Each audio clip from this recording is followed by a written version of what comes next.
Africa, a land of beauty, resilience and struggle. Here rose voices that dared to challenge oppression and colonial rule.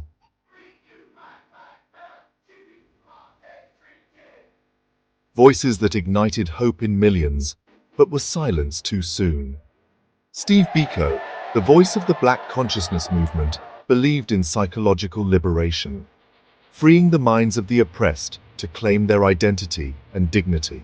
The most potent weapon in the hands of the oppressor is the mind of the oppressed.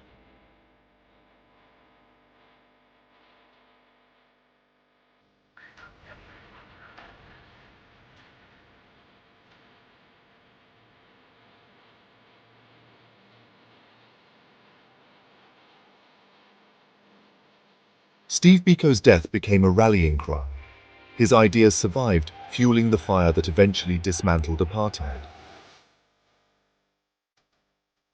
Amílcar Cabral, an agronomist turned revolutionary, believed in the power of cultural identity and grassroots mobilization to defeat colonial rule.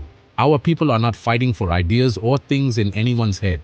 They are fighting to win material benefits, to live better and in peace, to see their lives go forward.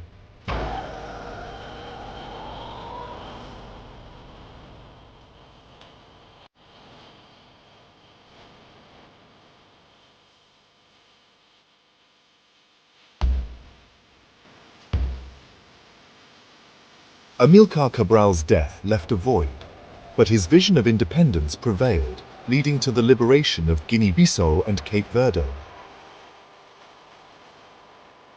Samora Machel, Mozambique's first president, was a charismatic leader who dreamed of unity, socialism and freedom for Southern Africa.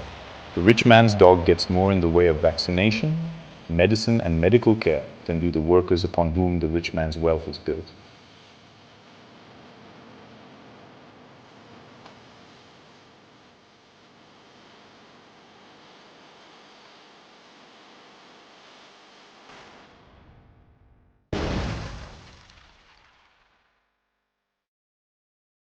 Machel's death shocked the world, but his legacy of resistance lives on in the hearts of Mozambicans. Though their lives were cut short, their dreams remain eternal.